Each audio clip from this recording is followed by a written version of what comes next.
ಪ್ರಧಾನಿ ನರೇಂದ್ರ ಮೋದಿ ಅವರು ಇತ್ತೀಚೆಗೆ ಮಂಡ್ಯ ಜಿಲ್ಲೆಯ ಆದಿಚುಂಚನಗಿರಿ ಮಹಾಸಂಸ್ಥಾನ ಮಠದಲ್ಲಿ ನಡೆದ ಕಾರ್ಯಕ್ರಮಕ್ಕಿಂತ ಆಗಮಿಸಿದ್ರು. ಅಂದು ಬೆಂಗಳೂರಿಗೆ ಬಂದಿಳಿದ ಪ್ರಧಾನಮಂತ್ರಿಯನ್ನ ಸಿಎಂ ಸಿದ್ದರಾಮಯ್ಯ ಸ್ವಾಗತಿಸಿದ್ರು. ಈ ವೇಳೆ ಮುಖ್ಯಮಂತ್ರಿ ಸಿದ್ದರಾಮಯ್ಯ ಕಿವಿಯಲ್ಲಿ ಮೋದಿ ಗುಟ್ಟಾಗಿ ಏನೋ ಹೇಳಿದ್ರು. ಈ ಫೋಟೋ ಕೂಡ ಸಖತ್ ವೈರಲ್ ಆಗಿತ್ತು.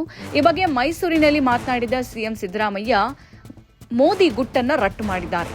ಬೆಂಗಳೂರಲ್ಲಿ ಸಿಎಂ ಸಿದ್ದರಾಮಯ್ಯ ಹಾಗೂ ಪ್ರಧಾನಿ ಮೋದಿ ಯಾವ ವಿಚಾರದ ಬಗ್ಗೆ ಮಾತನಾಡಿದ್ರು ಎನ್ನುವ ಚರ್ಚೆ ಜೋರಾಗಿತ್ತು. ರಾಜಕೀಯ ಪಕ್ಷಗಳ ನಾಯಕರಲ್ಲೂ ತೀವ್ರ ಕುತೂಹಲ ಕೆರಳಿಸಿತ್ತು. ಇದೀಗ ಈ ಗುಟ್ಟನ್ನ ಸಿಎಂ ಸಿದ್ದರಾಮಯ್ಯ ಬಹಿರಂಗಪಡಿಸಿದ್ದಾರೆ. ಮೈಸೂರಿನ ವಿಮಾನ ನಿಲ್ದಾಣದಲ್ಲಿ ಮಾಧ್ಯಮಗಳ ಜೊತೆ ಮಾತನಾಡಿದ ಮುಖ್ಯಮಂತ್ರಿ ಸಿದ್ದರಾಮಯ್ಯ, ನಮ್ಮ ನಡುವೆ ಯಾವುದೇ ಗುಟ್ಟಾದ ಮಾತುಕತೆ ನಡೆದಿಲ್ಲ. ಮಹಿಳಾ ಮೀಸಲಾತಿ ಕುರಿತು ನನ್ನ ಅಭಿಪ್ರಾಯವನ್ನ ಪ್ರಧಾನಿ ಕೇಳಿದ್ರು.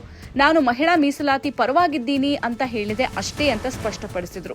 ಮಹಿಳಾ ಮೀಸಲಾತಿ ವಿಚಾರದಲ್ಲಿ ಪ್ರಧಾನಿ ನರೇಂದ್ರ ಮೋದಿ ಅವರು ರಾಜಕೀಯ ಮಾಡುತ್ತಿದ್ದಾರೆ ಅಂತ ಆರೋಪಿಸಿದ ಸಿದ್ದರಾಮಯ್ಯ, ಪ್ರಧಾನಿಯವರಿಗೆ ಸಾಮಾಜಿಕ ನ್ಯಾಯದ ಮೇಲೆ ನಂಬಿಕೆ ಇದ್ರೆ 2023ರಲ್ಲೇ ಮೀಸಲಾತಿಯನ್ನ ಜಾರಿಗೆ ತರಬೇಕಿತ್ತು. ಮೀಸಲಾತಿ ಜಾರಿಗೆ ನಮ್ಮ ಅಭ್ಯಂತರವಿಲ್ಲ. ಆದರೆ ಕ್ಷೇತ್ರ ಮರು ವಿಂಗಡಣೆ ಪ್ರಕ್ರಿಯೆಯಲ್ಲಿ ದಕ್ಷಿಣ ಭಾರತದ ರಾಜ್ಯಗಳಿಗೆ ಅನ್ಯಾಯವಾಗಬಾರದು ಎಂದಿದ್ದಾರೆ. ಹಾಗೆ ಕೇಸರಿ ಶಾಲನ್ನು ಸಿಎಂ ಸಿದ್ದರಾಮಯ್ಯ ನಿರಾಕರಿಸಿದ್ದಾರೆ. ಮೈಸೂರಿನ ಬಸವ ಜಯಂತಿ ಕಾರ್ಯಕ್ರಮದಲ್ಲಿ ಈ ಘಟನೆ ನಡೆದಿದ್ದು, ಕಾರ್ಯಕ್ರಮದ ಆಯೋಜಕರು ಕೇಸರಿ ಶಾಲನ್ನ ಹಾಕೋದಕ್ಕೆ ಮುಂದಾದಾಗ ನನಗೆ ಬೇಡ ಅಂತ ಸಿದ್ದರಾಮಯ್ಯ ಕೇಸರಿ ಶಾಲನ್ನ ವಾಪಸ್ ಕೊಟ್ಟಿದ್ದಾರೆ.